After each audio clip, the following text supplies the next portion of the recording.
Viewers എല്ലാവർക്കും ദിജോസ് വേൾഡിൻ്റെ പുതിയൊരു വീഡിയോയിലേക്ക് സ്വാഗതം. ഇന്നത്തെ വീഡിയോയിൽ സംസാരിക്കുന്നത് HCG ഹോർമോൺ ശരീരത്തിൽ കൂടി കഴിയുമ്പോഴേക്കും നമുക്കുണ്ടാവുന്ന കുറച്ച് വിയേർഡായിട്ടുള്ള പ്രഗ്നൻസി സിംറ്റംസിനെ പറ്റിയിട്ടാണ്. ഇതുപോലുള്ള പല വിയേർഡായിട്ടുള്ള പ്രഗ്നൻസി സിംറ്റംസിനെ പറ്റിയിട്ടും വീഡിയോസ് ഇതിനു മുൻപ് ഞാൻ ചെയ്തിട്ടുണ്ട് നമ്മുടെ ചാനലിൽ. കാണാൻ വേണ്ടിയിട്ട് ചാനൽ വിസിറ്റ് ചെയ്തതിന് ശേഷം ഏർലി പ്രഗ്നൻസി സിംറ്റംസ് എന്ന് പറഞ്ഞിട്ടുള്ള ഒരു പ്ലേലിസ്റ്റ് നോക്കുക കേട്ടോ. ഇതുപോലുള്ള വിയേർഡായിട്ടുള്ള പ്രഗ്നൻസി സിംറ്റംസിനെ പറ്റിയിട്ട് വീഡിയോസ് ചെയ്യുന്നത് നിങ്ങൾക്കൊരു അവയർനെസ്സിന് വേണ്ടിയിട്ടാണ്. കാരണം ഇതൊക്കെ പ്രഗ്നൻസി സിംറ്റംസ് ആയിട്ട് നമുക്ക് ഉണ്ടാകും എന്നുള്ളൊരു അവയർനെസ്സിന് വേണ്ടിയിട്ട് മാത്രമാണ് ഇതുപോലുള്ള വീഡിയോസ് ചെയ്യുന്നത്. കാരണം നമ്മുടെ ലൈഫ് സ്റ്റൈലിലുള്ള വ്യത്യാസങ്ങൾ കൊണ്ട് പല ആളുകൾക്കും അവർ പ്രഗ്നൻ്റ് ആണെന്ന് പോലും തിരിച്ചറിയാനായിട്ട് സാധിക്കുന്നില്ല. മറ്റു ചിലരൊക്കെ തിരിച്ചറിയുന്നത് ഒരു 4ാമത്തെ മാസമൊക്കെ എത്തുന്ന സിറ്റുവേഷനിലാണ്. അതുകൊണ്ട് നമ്മുടെ ബോഡിയെ നമ്മളെ ബെസ്റ്റ് ഫ്രണ്ടായിട്ട് കൺസിഡർ ചെയ്തിട്ട് നമ്മുടെ ബോഡിയിൽ വരുന്ന ചേഞ്ചസ് ഓൾറെഡി മനസ്സിലാക്കാനായിട്ട് ശ്രമിച്ചു കഴിഞ്ഞാൽ പ്രഗ്നൻസി ആണ് എന്നുള്ള കാര്യം നമുക്കൊരു 80% വരെ കൺഫേം ചെയ്യാനായിട്ട് സാധിക്കും. അതുകൊണ്ടാണ് ഇങ്ങനെയുള്ള വീഡിയോസൊക്കെ ചെയ്യുന്നത് കേട്ടോ. ഇനി ഇങ്ങനെയുള്ള വീഡിയോസൊക്കെ കേട്ടിട്ട് നിങ്ങൾക്ക് ഈ ഒരു പ്രഗ്നൻസി ലക്ഷണം ഇല്ലല്ലോ എന്ന് ഉദ്ദേശിച്ച് വിഷമിക്കുന്ന ഒരാളാണ് നിങ്ങളെങ്കിൽ ഒട്ടും വിഷമിക്കേണ്ട ആവശ്യമൊന്നുമില്ല. കാരണം ഒട്ടും തന്നെ പ്രഗ്നൻസി സിംറ്റംസ് ഇല്ലാതെയും പ്രഗ്നൻ്റ് ആകുന്ന ഒരുപാട് പേരുണ്ട് കേട്ടോ. അതുപോലെ മൈൽഡായിട്ട് സ്പോട്ടിങ്ങും ബ്ലീഡിങ്ങും ഒക്കെ ഉണ്ടായിട്ടും പ്രഗ്നൻസി പോസിറ്റീവ് ആകുന്ന ഒരുപാട് പേരുണ്ട് കേട്ടോ. അതുകൊണ്ട് നിങ്ങൾ വിഷമിക്കേണ്ട ആവശ്യമൊന്നുമില്ല. എക്സ്പെക്റ്റഡ് പീരീഡ് ഡേറ്റ് കഴിഞ്ഞിട്ട് ഒരു 5 days എങ്കിലും കഴിഞ്ഞിട്ട് ടെസ്റ്റ് ചെയ്ത് നോക്കുക. ഞാൻ നേരത്തെ പറഞ്ഞില്ലേ, ഒരു 4 മാസമൊക്കെ ആകുമ്പോഴാണ് പ്രഗ്നൻസി ലക്ഷണങ്ങൾ പോസിറ്റീവ് കിട്ടുന്ന ഒരുപാട് പേരുണ്ടെന്ന്. അപ്പോൾ നിങ്ങൾ ഓർത്തൊട്ടും ടെൻഷൻ ആവേണ്ട ആവശ്യമൊന്നുമില്ല കേട്ടോ. ഇവിടെ സംസാരിക്കാൻ പോകുന്ന ഏറ്റവും ആദ്യത്തെ പ്രഗ്നൻസി സിംറ്റം എന്ന് പറയുന്നത് ഓൾവേസ് നമുക്ക് തണുപ്പ് അനുഭവപ്പെടുക. ഇപ്പം നമ്മുടെ ഒരു ക്ലൈമറ്റ് എന്ന് പറയുന്നത് ഇടയ്ക്ക് അതിശക്തമായിട്ട് മഴ പെയ്യും, ചില സമയം അതിശക്തമായിട്ടുള്ള ചൂടായിരിക്കും. എന്നാൽ പ്രഗ്നൻസി പോസിറ്റീവ് ആയി കഴിഞ്ഞാൽ പലർക്കും ഓൾവേസ് ഒരു കോൾഡ് ആയിട്ടുള്ള ഒരു ടെമ്പറേച്ചർ നമുക്ക് ഉണ്ടാവുക. മറ്റു ചില ആളുകൾക്കൊക്കെ ഹോട്ട് ഫ്ലാഷസ് അല്ലെങ്കിൽ ഭയങ്കര അതിശക്തമായിട്ടുള്ള ചൂടുണ്ടാകും എന്നതിനെ പറ്റി പറഞ്ഞിട്ടില്ലേ. പക്ഷേ ഈ ഒരു നമുക്ക് തണുപ്പ് മാത്രം എപ്പോഴും അനുഭവപ്പെടുക എന്ന് പറയുന്നത് ഭയങ്കര ഒരു വിയേർഡ് ആയിട്ടുള്ള ഒരു ഏർലി പ്രഗ്നൻസി സിംറ്റം തന്നെയാണ് കേട്ടോ. ഈ ബുദ്ധിമുട്ട് വെച്ചിട്ട് ചൂടുള്ള സമയത്താണെങ്കിൽ നമുക്ക് അധികം ചൂട് തോന്നില്ല, ഇനി തണുപ്പുള്ള സമയത്താണെങ്കിൽ നമുക്ക് ഭയങ്കര തണുപ്പ്, അങ്ങനെയുള്ളൊരു സിറ്റുവേഷൻ ആയിരിക്കും കേട്ടോ ഉണ്ടാകുന്നത്. ഇങ്ങനെ ഉണ്ടാകുന്നതിനുള്ള പ്രധാനപ്പെട്ട കാര്യങ്ങൾ ഏതൊക്കെയാണെന്ന് നോക്കാം. ഏറ്റവും ആദ്യത്തേതെന്ന് പറയുന്നത് നമ്മളിൽ ഉണ്ടാകുന്ന ന്യൂട്രീഷണൽ ഡെഫിഷ്യൻസിയാണ്. നമ്മളിൽ പലരും തന്നെ നമ്മുടെ ശരീരത്തിന് വേണ്ടുന്ന കറക്റ്റ് റിക്വയർമെന്റ്സ് അനുസരിച്ചിട്ട് ന്യൂട്രീഷണൽ ഭക്ഷണങ്ങൾ കഴിക്കാനായിട്ട് ശ്രദ്ധിക്കാറില്ല. ഇങ്ങനെ വരുന്നത് കൊണ്ട് കുഞ്ഞ് എംബ്രിയോ ഇംപ്ലാന്റ് ആയി കഴിയുന്ന സമയത്ത് കുഞ്ഞിനുമുള്ള ന്യൂട്രീഷനും വേണം, നമുക്കുള്ള ന്യൂട്രീഷനും വേണം. അത് കൃത്യമായിട്ട് ഉണ്ടാകാത്ത സിറ്റുവേഷനിൽ അതിന്റെ ബാലൻസിന് ഒരു വ്യത്യാസം വരുന്ന സമയത്ത് നമുക്ക് ന്യൂട്രീഷണൽ ഡെഫിഷ്യൻസീസ് ഉണ്ടാകാനായിട്ട് ചാൻസ് ഉണ്ട്. നമ്മുടെ ബോഡിക്കും കുഞ്ഞിന് വളരുന്നതിന് വേണ്ടിയിട്ടുള്ള ന്യൂട്രിയൻസ് നമുക്ക് പര്യാപ്തമായിട്ടുള്ള രീതിക്ക് കൊടുക്കാതെ വന്നു കഴിഞ്ഞാൽ അതുമൂലം ന്യൂട്രീഷണൽ ഡെഫിഷ്യൻസീസ് നമുക്ക് ഉണ്ടാകാം. അത് നിങ്ങളിൽ ഈ ഒരു ബുദ്ധിമുട്ട് ഉണ്ടാകാനായിട്ടുള്ള ഏറ്റവും ആദ്യത്തെ റീസൺ ആണ്. അനീമിക് ആയിട്ടുള്ള ആളുകൾക്കൊക്കെ ഈ ഒരു സിംറ്റം കണ്ടിന്യൂസ് ആയിട്ട് ഉണ്ടാകാനായിട്ട് ചാൻസ് ഉണ്ട് കേട്ടോ. രണ്ടാമതായിട്ട് നമുക്ക് വോമിറ്റിംഗ് ടെൻഡൻസിയോ അല്ലെങ്കിൽ നോഷിയോ കണ്ടിന്യൂസ് ആയിട്ട് നമുക്ക് ഉണ്ടാവുക. നമുക്ക് വോമിറ്റ് ചെയ്യാനായിട്ടുള്ള ഒരു ടെൻഡൻസി വരികയോ വോമിറ്റിംഗ് ഉണ്ടാവുകയോ, ചില ആളുകൾക്കൊക്കെ സ്റ്റാർട്ടിങ് സ്റ്റേജിൽ തന്നെ ഇങ്ങനെ ടെൻഡൻസി ആയിരിക്കും, വോമിറ്റ് എങ്ങനെയെങ്കിലും ചെയ്താൽ മതി എന്നുള്ളൊരു ടെൻഡൻസി ആയിരിക്കും. ആ ഒരു ടെൻഡൻസി വന്ന് നിൽക്കുമ്പോഴും നമുക്ക് നമ്മുടെ ശരീരം വേർക്കുന്നുണ്ടെങ്കിൽ ഒരു തണുപ്പ് നമുക്ക് അനുഭവപ്പെടും. അങ്ങനെ കണ്ടിന്യൂസ് ആയിട്ട് തോന്നുന്നുണ്ടെങ്കിൽ അത് പ്രഗ്നൻസി പോസിറ്റീവ് ആയതിൻ്റെയും കൂടി ആകാനായിട്ട് ചാൻസ് ഉണ്ട് കേട്ടോ. അടുത്തൊരു ലക്ഷണം എന്ന് പറയുന്നത് നമുക്ക് ഫുൾ ബോഡി പെയിൻ അനുഭവപ്പെടുക. ഇന്നൊരു ശരീരഭാഗം എന്നില്ല, അപ്പർ ബോഡി ആണെങ്കിലും ലോവർ ബോഡി ആണെങ്കിലും നമുക്ക് വേദന അനുഭവപ്പെടുക. ജോയിൻസിൽ അതുപോലെ എഡ്ജസിൽ ഇങ്ങനെയൊക്കെ നമുക്ക് വേദന അനുഭവപ്പെടാനായിട്ടൊക്കെ ചാൻസ് ഉണ്ട് കേട്ടോ. ഇടയ്ക്കൊക്കെ നമുക്ക് ഹിപ്പിൻ്റെ ഭാഗത്തായിരിക്കും, ചിലപ്പോൾ നമുക്ക് കൈമുട്ടിൻ്റെ ഭാഗത്തായിരിക്കും, ചിലപ്പോൾ ഷോൾഡർ, ചിലപ്പോൾ കഴുത്ത്, അങ്ങനെയുള്ള പല ഭാഗത്തും ഈ ഒരു അൺകംഫർട്ടബിൾ ആയിട്ടുള്ള രീതിക്ക് നമുക്ക് വേദനയും അസ്വസ്ഥതയൊക്കെ ഉണ്ടാകാം. ഒരുപാട് പെയിൻ കില്ലേഴ്സ് ഒന്നും ഈ ഒരു സമയത്ത് നമ്മൾ യൂസ് ചെയ്യാനായിട്ട് പാടില്ല. ഇങ്ങനെ ഇപ്പോൾ അൺയൂഷ്വൽ ആയിട്ടുള്ള രീതിക്ക് എന്തെങ്കിലുമൊക്കെ ബോഡി ചേഞ്ചസ് അല്ലെങ്കിൽ ബോഡി പെയിൻ ഒക്കെ ഉണ്ടാകുന്നുണ്ടെങ്കിൽ നമുക്കൊന്ന് ടെസ്റ്റ് ചെയ്ത് നോക്കാവുന്നതാണ്. ഇനിയിപ്പോൾ ഒരു സംശയമുണ്ടെങ്കിൽ പെയിൻ കില്ലേഴ്സ് എടുക്കുന്നതിന് മുൻപായിട്ട് നിങ്ങളൊന്ന് ബ്ലഡ് ടെസ്റ്റ് ചെയ്ത് നോക്കുക. അല്ലെങ്കിൽ ഡോക്ടറെ കണ്ടിട്ട് ഇതിന് മെഡിസിൻ എടുക്കാനായിട്ടാണ് നിങ്ങൾ പോകുന്നതെങ്കിൽ ഡോക്ടറോട് പറയുക, ഓവുലേഷൻ ടൈം ഞാൻ ട്രൈ ചെയ്തിട്ടുണ്ടായിരുന്നു, ഞാൻ പ്രതീക്ഷിക്കുന്നുണ്ട് എന്നുള്ള കാര്യം ഡോക്ടറോട് കൂടി കൺവേ ചെയ്യാനായിട്ട് നോക്കുക. കാരണം പ്രഗ്നൻസി പോസിറ്റീവ് ആകുന്ന സമയത്ത് ഒരുപാട് പെയിൻ കില്ലേഴ്സ് നമ്മൾ യൂസ് ചെയ്യുന്നത് ശരീരത്തിന് ഒട്ടും തന്നെ നല്ലതല്ല.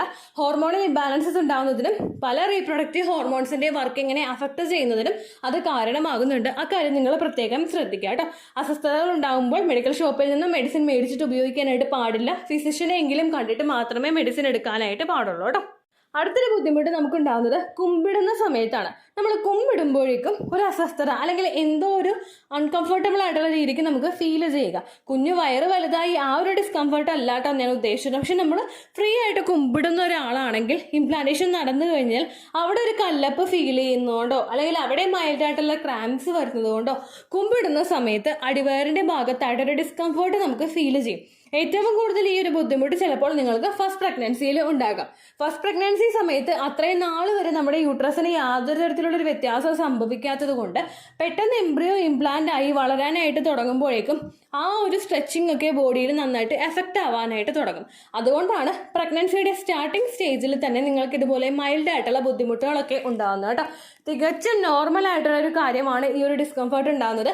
ഈ ഒരു ഡിസ്കംഫർട്ട് ഉണ്ടാകുന്നുണ്ടോ എന്ന് അറിയാൻ വേണ്ടിയിട്ട് നിങ്ങൾ ഒരുപാട് തവണ ഒന്ന് കുമ്പിട്ട് നോക്കേണ്ട ആവശ്യമൊന്നുമില്ല കേട്ടോ.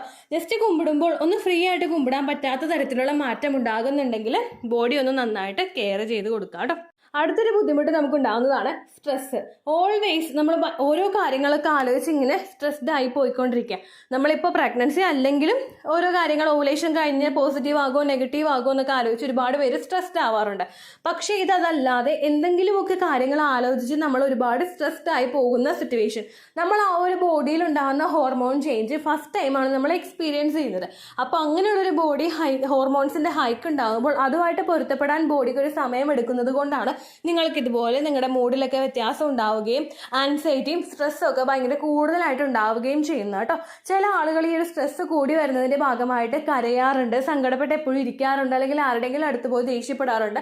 മൂഡ് സ്വിങ്സ് പോലെ തന്നെ നമുക്ക് അസ്വസ്ഥതകൾ ഉണ്ടാവാനായിട്ട് ചാൻസ് ഉണ്ട്. ചിലവർ ഇങ്ങനെ ആലോചിച്ച് എന്തെന്നൊക്കെയോ ഇല്ലാത്ത രീതിക്ക് ആലോചിച്ച് പോകും. അങ്ങനെയുള്ള അസ്വസ്ഥതയും നിങ്ങൾക്ക് ഉണ്ടാകാം. ഒരുപാട് സ്ട്രെസ് ആകുന്ന സമയത്ത് നിങ്ങളുടെ മൈൻഡ് മാക്സിമം അവിടെ നിന്ന് മാറ്റാനായിട്ട് ശ്രദ്ധിക്കുക. കുറച്ചൊന്ന് മെഡിറ്റേഷനൊക്കെ ചെയ്യുക, യോഗ പ്രാക്ടീസ് ചെയ്യുക, പ്രാർത്ഥിക്കുക, നല്ല നല്ല ബുക്സ് ഒക്കെ വായിക്കുക, വീഡിയോസ് ആണെങ്കിലും പോസിറ്റീവ് എനർജി തരുന്ന രീതിക്കുള്ള വീഡിയോസ് ഒക്കെ കാണുക. നെഗറ്റിവിറ്റി സ്പ്രെഡ് ചെയ്യുന്നത് മാക്സിമം നിങ്ങൾ അവിടെ നിന്ന് മാറി നിൽക്കാനായിട്ട് പ്രത്യേകം ശ്രദ്ധിക്കുക കേട്ടോ. കാരണം നമ്മൾ ഓവറായിട്ട് നമ്മുടെ ശരീരത്തിൽ സ്ട്രെസ് കൂടുന്നത് ഇംപ്ലാന്റേഷൻ്റെ പ്രോസസ്സിനെ അഫക്റ്റ് ചെയ്യാം, ബ്ലഡ് സർക്കുലേഷനെയും അഫക്റ്റ് ചെയ്യാനായിട്ട് ചാൻസ് ഉണ്ട്. അതുകൊണ്ട് ഈ കാര്യം നിങ്ങൾ പ്രത്യേകം ശ്രദ്ധിക്കണം കേട്ടോ. അടുത്തൊരു ബുദ്ധിമുട്ട് നമുക്കുണ്ടാകുന്നതാണ് നമ്മുടെ കണ്ണിന് ചുറ്റും കറുത്ത പാട് ഡെവലപ്പായി വരിക. മെലാസ്മ അല്ലെങ്കിൽ പ്രഗ്നൻസി മാസ്ക് എന്നുള്ളൊരു ടേം കൊണ്ട് ഇതിനെ പലപ്പോഴും വിശേഷിപ്പിക്കാറുണ്ട്. ഫസ്റ്റ് പ്രഗ്നൻസി സമയത്ത് എനിക്കുണ്ടായിരുന്ന ഒരു ബുദ്ധിമുട്ടായിരുന്നു ഇത്. മൂക്കിലൊക്കെ ആയിരുന്നു എനിക്ക് ആ ഒരു കറുത്ത പാടുണ്ടായിരുന്നത് കേട്ടോ. ചില ആളുകൾക്ക് കണ്ണിൻ്റെ ആ ഒരു തടത്തിൻ്റെ ഭാഗത്തും കൺപോളയുടെ ഭാഗത്തൊക്കെ ആയിട്ട് ഇതുപോലെ ഡാർക്ക് സർക്കിൾസ് ഫോം ചെയ്ത് വരാറുണ്ട്. നമ്മളിൽ ഉണ്ടാകുന്ന ഹോർമോൺ ചേഞ്ച് ഏറ്റവും ആദ്യത്തെ ഒരു ബുദ്ധിമുട്ടാണ്. രണ്ടാമതായിട്ട് നമുക്കുണ്ടാകുന്ന ബ്ലഡ് സർക്കുലേഷൻ ആണ് കാരണം. മൂന്നാമതായിട്ട് നമ്മുടെ ഉറക്കം കൃത്യമല്ലാത്തത്. ഒരുപാട് പേര് ഒരുപാട് കാര്യങ്ങൾ ആലോചിച്ചിട്ടൊക്കെ ഉറങ്ങാതെയൊക്കെ ഇരിക്കുന്നില്ലേ. അതുപോലെ നമുക്കിപ്പോൾ വോമിറ്റിംഗ് ടെൻഡൻസിയോ ഫ്രീക്വന്റ് യൂറിനേഷനോ ഒക്കെ വരുമ്പോഴേക്കും പലർക്കും ഉറങ്ങാൻ പറ്റാറില്ല. അതും മറ്റൊരു റീസൺ ആണ്. മാക്സിമം നമ്മൾ നമ്മുടെ ഉറക്കം കൃത്യമായിട്ട് നോർമൽ ആക്കാനായിട്ടും ശ്രദ്ധിക്കണം കേട്ടോ. അടുത്തൊരു ബുദ്ധിമുട്ടെന്ന് പറയുന്നത് നമ്മളിലുണ്ടാകുന്ന ഡീഹൈഡ്രേഷൻ. കുഞ്ഞ് ഇംപ്ലാന്റ് ആവുന്ന സമയത്ത് കുഞ്ഞിന് വളരണമെങ്കിൽ ഏറ്റവും കൂടുതൽ നമുക്ക് വേണ്ടുന്ന ഒന്നാണ് ന്യൂട്രീഷണൽ ആയിട്ടുള്ള ഫുഡും അതുപോലെ ധാരാളം വെള്ളം കുടിക്കുന്നത് കേട്ടോ. അപ്പോൾ ഒരു ദിവസം 2 ലിറ്റർ 3 ലിറ്റർ വെള്ളമെങ്കിലും നമ്മൾ ദിവസേന കുടിക്കാനായിട്ട് നോക്കുക. അത് നമ്മുടെ ബോഡി നന്നായിട്ട് നറിഷ് ചെയ്യുന്നതിന് വേണ്ടിയിട്ടും സഹായിക്കുന്നുണ്ട് കേട്ടോ. അടുത്ത ഒരു റീസൺ ആണ് ന്യൂട്രീഷണൽ ഡെഫിഷ്യൻസി. പ്രഗ്നൻസിയുടെ ഭാഗമായിട്ടാണ് നിങ്ങൾക്ക് ഈ ഒരു ഡാർക്ക് സർക്കിൾസ് ഫോം ചെയ്തതെങ്കിൽ പ്രഗ്നൻസി ഡെലിവറി ഒക്കെ ആയി ഹോർമോൺസ് ഒക്കെ ഒന്ന് നോർമലായി കഴിയുമ്പോൾ ഒരു ഡെലിവറി കഴിഞ്ഞിട്ട് 2-3 മന്ത്സിൽ തന്നെ ഈ ഡാർക്ക് സർക്കിൾസ് ഒക്കെ കംപ്ലീറ്റ് ആയിട്ട് ക്ലിയർ ആയി പോകാനായിട്ട് ചാൻസ് ഉണ്ട് കേട്ടോ.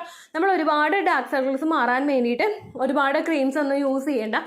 ഉപയോഗിക്കുന്നുണ്ടെങ്കിലും ഡോക്ടറോട് ചോദിച്ചിട്ട് ഒരു ഡെർമറ്റോളജിസ്റ്റിനോട് ചോദിച്ചിട്ട് നമുക്ക് ഈ ഒരു സമയത്ത് യൂസ് ചെയ്യാൻ പറ്റുന്ന തരത്തിലുള്ള ഓയിൽമെന്റ്സ് യൂസ് ചെയ്താൽ മതി. അതല്ലെങ്കിൽ നമ്മളിപ്പോൾ ക്യുക്കുംബർ വെച്ച് കൊടുക്കുന്നതാണെങ്കിലും അല്ലെങ്കിൽ ഇപ്പോൾ മഞ്ഞളിട്ട് കൊടുക്കുന്നതാണെങ്കിലും നമുക്കൊരു കംഫർട്ടബിൾ ആണെങ്കിൽ അത് യൂസ് ചെയ്താൽ മതി കേട്ടോ. അതല്ലാത്തത് കൂടുതലായിട്ടുള്ള പ്രൊഡക്ട്സ് ഒന്നും യൂട്യൂബിൽ കണ്ടിട്ടാണെങ്കിൽ ഒരുപാട് ക്രീംസ് ഒന്നും ഈ ഒരു സമയത്ത് ബോഡിയിൽ യൂസ് ചെയ്യരുത് കേട്ടോ. അടുത്തൊരു ബുദ്ധിമുട്ടാണ് വിവിഡ് ഡ്രീംസ് എന്ന് പറയുന്നത്. നമ്മളെ പേടിപ്പെടുത്തുന്ന തരത്തിലുള്ളതോ അല്ലെങ്കിൽ നമ്മൾ പ്രഗ്നൻ്റ് ആയി എന്നുള്ള തരത്തിലുള്ളതോ, ചിലപ്പോൾ ഒരു ആൺകുഞ്ഞ് ജനിച്ചു അല്ലെങ്കിൽ ഡെലിവറി സമയത്ത് ഇന്നതൊക്കെ കാര്യങ്ങൾ ഫേസ് ചെയ്തു അങ്ങനെയൊക്കെ പറഞ്ഞിട്ട് ഒരു വിചിത്രമായിട്ടുള്ള രീതിക്ക് നമുക്ക് സ്വപ്നങ്ങളൊക്കെ കാണുന്നുണ്ടെങ്കിൽ അത് പലപ്പോഴും പ്രഗ്നൻസി പോസിറ്റീവ് ആയതിൻ്റെ ഒരു സിംറ്റമാണ് കേട്ടോ. കാരണം എൻ്റെ പ്രഗ്നൻസി സമയത്ത് എനിക്ക് ഫീൽ ചെയ്ത കാര്യമാണ് ഇതുപോലെ വിവിഡ് ഡ്രീംസ്. കണ്ടിന്യൂസ് ആയിട്ട് പ്രഗ്നൻസിയുടെ സമയം മൊത്തം എനിക്ക് ഇതുപോലുള്ള കാര്യങ്ങൾ ഉണ്ടായിരുന്നു കേട്ടോ. സാധാരണ നമ്മൾ ആലോചിച്ച് കിടക്കുന്ന കാര്യങ്ങൾ ചിലപ്പോൾ സ്വപ്നം കാണാൻ ചാൻസ് ഉണ്ടെന്ന് പറയും. പക്ഷേ ഞാനങ്ങനെ ഒരു ദിവസത്തിൽ ഒട്ടും തന്നെ ആലോചിക്കാത്ത കാര്യങ്ങളായിരുന്നു ഏറ്റവും കൂടുതൽ സ്വപ്നം കണ്ടുകൊണ്ടിരുന്നത് കേട്ടോ. നമ്മളിൽ ഉണ്ടാവുന്ന ഹോർമോൺ ചേഞ്ച് ഇമോഷൻസിലുണ്ടാകുന്ന വ്യത്യാസം, ആൻസൈറ്റി, ഇതൊക്കെയാണ് പലപ്പോഴും വിവിഡ് ഡ്രീംസ് ഉണ്ടാകുന്നതിനുള്ള പ്രധാനപ്പെട്ട കാര്യങ്ങൾ കേട്ടോ. നമ്മൾ മാക്സിമം ഉറക്കം നന്നായിട്ട് നോർമൽ ആക്കാനായിട്ട് നോക്കുക. ചില ആളുകൾ ഉച്ചയ്ക്ക് ഉറങ്ങിയാലും പേടിച്ച് എഴുന്നേക്കാറുണ്ട്. അത് നമുക്ക് ഉറക്കം പൂർണ്ണമായിട്ട് കിട്ടാത്തത് കൊണ്ടാണ് കേട്ടോ. ഇതിനും ഏറ്റവും കൂടുതൽ റിലേറ്റ് ചെയ്തിട്ടുള്ളത് നമ്മുടെ ഉറക്കക്കുറവ് തന്നെയാണ്. എൻ്റെ രണ്ടാമത്തെ പ്രഗ്നൻസിയുടെ സമയത്ത് എനിക്ക് ഇതുപോലെ അങ്ങനെ ഉറക്കമൊന്നും കിട്ടിയിട്ടുണ്ടായിരുന്നില്ല. മോളുണ്ടായിരുന്നു, മോളുടെ കൂടെ കളിക്കും, അങ്ങനെയൊക്കെയുള്ള ടൈമായിരുന്നു. ഞാൻ ഒരുപാട് ടയേർഡായിട്ടുള്ള സമയമായിരുന്നു. അതുകൊണ്ട് എനിക്ക് ആ സിംറ്റം കൂടുതലായിട്ടുണ്ടായിരുന്നു. അപ്പോൾ നിങ്ങൾക്ക് ആ ഒരു സിംറ്റം ഒക്കെ കാണുന്നുണ്ടെങ്കിൽ മാക്സിമം ഒരു 8 മണിക്കൂറെങ്കിലും ഒരു ദിവസം ഉറങ്ങുന്നുണ്ട് എന്നുള്ള കാര്യം നിങ്ങൾ വ്യക്തമായിട്ട് നോക്കുക കേട്ടോ. അപ്പോൾ ഇത്രയൊക്കെയാണ് HCG ഹോർമോൺ ഇൻക്രീസ് ആയി കഴിയുമ്പോൾ നമുക്കുണ്ടാകുന്ന കുറച്ച് വിയേർഡ് ആയിട്ടുള്ള പ്രഗ്നൻസി സിംറ്റംസ്. നേരത്തെ പറഞ്ഞതുപോലെ തന്നെ ഇതൊന്നും ഇല്ലെങ്കിൽ നിങ്ങൾ വിഷമിക്കേണ്ട ആവശ്യമൊന്നുമില്ല. എക്സ്പെക്റ്റഡ് പീരിയഡ് ഡേറ്റിൽ ബ്ലീഡിങ് വരുന്നുണ്ടോ എന്ന് നോക്കുക. ഡേറ്റ് മിസ്സായിട്ട് 5 ദിവസത്തിന് ശേഷം രാവിലെ ആദ്യത്തെ യൂറിൻ എടുത്തിട്ട് പ്രഗ്നൻസി ടെസ്റ്റ് ചെയ്ത് നോക്കാനായിട്ട് പ്രത്യേകം ശ്രദ്ധിക്കുക കേട്ടോ. ഇത്രയേ ഉള്ളൂ വീഡിയോ. യൂസ്ഫുൾ ആയി കാണുമെന്ന് വിശ്വസിക്കുന്നു. യൂസ്ഫുൾ ആവുന്നുണ്ടെങ്കിൽ ലൈക്ക് ചെയ്യുക, ഫ്രണ്ട്സിനൊക്കെ ഷെയർ ചെയ്ത് കൊടുക്കുക കേട്ടോ. എന്തെങ്കിലും സംശയം ഉണ്ടെങ്കിൽ നിങ്ങൾ കമൻസിൽ ചോദിക്കുക. പണ്ടത്തെ വീഡിയോയ്ക്ക് കമൻസ് ഇടുന്നവർക്ക് റിപ്ലൈ ലഭിക്കുന്നില്ലെങ്കിൽ ലേറ്റസ്റ്റ് ആയിട്ട് ഞാൻ ഏത് വീഡിയോ ആണ് അപ്ലോഡ് ചെയ്യുന്നത് അതിന് താഴെ കമൻറ്റ് ഒന്ന് കോപ്പി പേസ്റ്റ് ചെയ്യാനായിട്ട് ശ്രദ്ധിക്കുക കേട്ടോ. അതുപോലെ ഓവുലേഷൻ ഡേറ്റ് കാൽക്കുലേറ്റ് ചെയ്ത് തരാനായിട്ട് റിക്വസ്റ്റ് ചെയ്യുന്ന ആളുകൾ എത്രയാണോ സൈക്കിൾ ലെങ്ത് അത് മെൻഷൻ ചെയ്യാനായിട്ട് ശ്രദ്ധിക്കുക. സൈക്കിൾ ലെങ്ത് എന്നതുകൊണ്ട് ഉദ്ദേശിച്ചത് ഓരോ മാസവും എത്ര ദിവസം കൂടുമ്പോഴാണോ ബ്ലീഡിങ് വരുന്നത് അതാണ് സൈക്കിൾ ലെങ്ത്. കഴിഞ്ഞ മാസം ഒരു 8-ാം തീയതിയാണ് ബ്ലീഡിങ് ആയതെങ്കിൽ ഈ മാസം 6-ാം തീയതിയാണ് ബ്ലീഡിങ് ആയതെങ്കിൽ കഴിഞ്ഞ മാസം 8-ാം തീയതി മുതൽ ഈ മാസം 6-ാം തീയതി വരെ എത്ര ദിവസമുണ്ടോ അത് കാലണ്ടറിൽ എണ്ണി തിട്ടപ്പെടുന്നതാണ് നിങ്ങളുടെ സൈക്കിൾ ലെങ്ത്. സൈക്കിൾ ലെങ്ത് നമ്മൾ കൃത്യമായിട്ട് കാൽക്കുലേറ്റ് ചെയ്യുകയാണെങ്കിൽ ഓവുലേഷൻ ഡേറ്റ് എളുപ്പത്തിൽ കണ്ടുപിടിക്കാൻ വേണ്ടിയിട്ട് ഒരുപാട് ആപ്ലിക്കേഷൻസും ഒരുപാട് ഓൺലൈൻ ആയിട്ടുള്ള വെബ്സൈറ്റുകളും ഇന്ന് നമുക്ക് അവൈലബിൾ ആണ്. പ്ലേ സ്റ്റോറിൽ പോയിട്ട് ഓൺലൈൻ ഓവുലേഷൻ ട്രാക്കർ എന്ന് ടൈപ്പ് ചെയ്ത് കഴിഞ്ഞാൽ നിങ്ങൾക്ക് അതുമായിട്ട് ബന്ധപ്പെട്ടിട്ടുള്ള ആപ്ലിക്കേഷൻസ് കിട്ടും. അത് പറ്റുന്നില്ല എങ്കിൽ ഗൂഗിളിൽ പോയിട്ട് ഓൺലൈൻ ഓവുലേഷൻ കാൽക്കുലേറ്റർ എന്ന് ടൈപ്പ് ചെയ്ത് കഴിഞ്ഞാൽ അതുമായിട്ട് ബന്ധപ്പെട്ടിട്ടുള്ള വെബ്സൈറ്റുകൾ നിങ്ങൾക്ക് കിട്ടും. അതിൽ നിങ്ങളുടെ ലാസ്റ്റ് മന്തിലെ മെൻസ്ട്രേഷൻ്റെ ഡേറ്റും ഒപ്പം ഞാൻ ഈ പറഞ്ഞ രീതിക്ക് നിങ്ങൾ കാൽക്കുലേറ്റ് ചെയ്യുന്ന സൈക്കിൾ ലെങ്ത്തും എൻ്റർ ചെയ്ത് കൊടുക്കുകയാണെങ്കിൽ നിങ്ങൾക്ക് കൃത്യമായിട്ട് ഓവുലേഷൻ ഡേറ്റ് കണ്ടുപിടിക്കാനായിട്ട് സാധിക്കും. ഫെർട്ടൈൽ ടൈം പീരീഡും നിങ്ങൾക്ക് കിട്ടും. അതായത് എത്ര ദിവസം മുതൽ കോൺടാക്ട് ചെയ്ത് തുടങ്ങിക്കഴിഞ്ഞാൽ നിങ്ങൾ പ്രഗ്നൻ്റ് ആകും എന്നുള്ളൊരു ഡേറ്റും നിങ്ങൾക്ക് പ്രോപ്പറായിട്ട് കിട്ടും കേട്ടോ. ഇത് കാൽക്കുലേറ്റ് ചെയ്യുന്ന സമയത്ത് സൈക്കിൾ ലെങ്ത് കാൽക്കുലേറ്റ് ചെയ്യുന്ന സമയത്ത് നിങ്ങളുടെ ആ ഒരു കലണ്ടറിൽ നോക്കി തന്നെ നിങ്ങൾ കാൽക്കുലേറ്റ് ചെയ്യുക. പല മാസങ്ങളിലും 30-31 ദിവസമുണ്ട്. അതുകൊണ്ടാണ് അങ്ങനെ പറഞ്ഞത്. ഒപ്പം നിങ്ങൾക്ക് ബ്ലീഡിങ് തുടങ്ങിയ ദിവസത്തിന് വേണം നിങ്ങൾ ഡേ 1 ആയിട്ട് എടുക്കാൻ വേണ്ടിയിട്ട്. സ്പോട്ടിങ് തുടങ്ങിയ ദിവസത്തിനെ, അതായത് ചെറുതായിട്ട് ഡിസ്ചാർജ് പോയി തുടങ്ങിയ ദിവസത്തിനെ നിങ്ങൾ കൺസിഡർ ചെയ്യേണ്ട ആവശ്യം ഇല്ല കേട്ടോ. അപ്പോൾ ഇത്രയേ ഉള്ളൂ വീഡിയോ. അടുത്തൊരു വീഡിയോ ആയിട്ട് നമുക്ക് വീണ്ടും കാണാം. ബൈ.